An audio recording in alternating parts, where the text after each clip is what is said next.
कलाम मुक़द्दस में से हमारे लिए आज की तलावत हिस्कियाल नबी की किताब उसका 34वां बाब पहली से 11वीं आयत तक।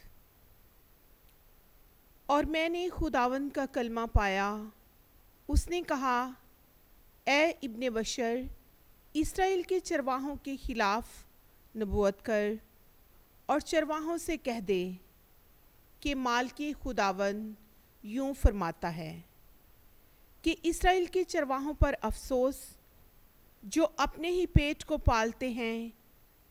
क्या चरवाहों का काम नहीं कि भेड़ों को पालें?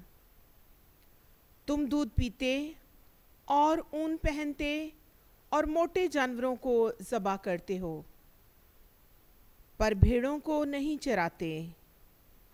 तुमने कमज़ोरों को तवानाई नहीं दी और बीमारों की दवा ना की, और टूटे हुए को नहीं बांधा, और हांके गए को वापस नहीं लाए, और खोए हुए को नहीं ढूंढा, बल्कि सख्त दिली से मजबूत को पमाल कर दिया है।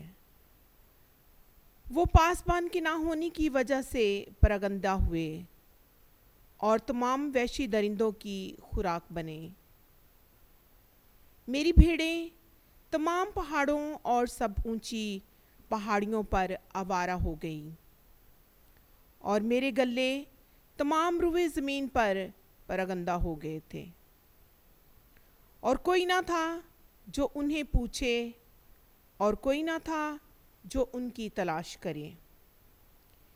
इसलिए ए चरवाहो, खुदावंद का कलमा सुनो, मेरी ज़िंदगी की कसम।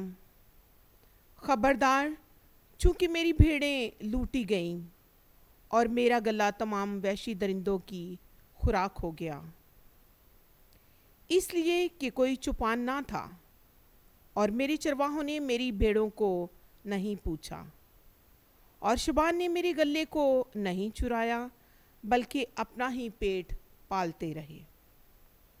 इस वास्ते ए गिदरियो, खुदावंद का कलमा सुनो, मालिक खुदावंद यूं फरमाता है, देख मैं चरवाहों के खिलाफ हूँ और अपनी भेड़ें उनके हाथ से तलब करूँगा। गले के चराने से उन्हें माजूल कर दूँगा, ताकि चरवाहे फिर अपने पेट को ना पालें,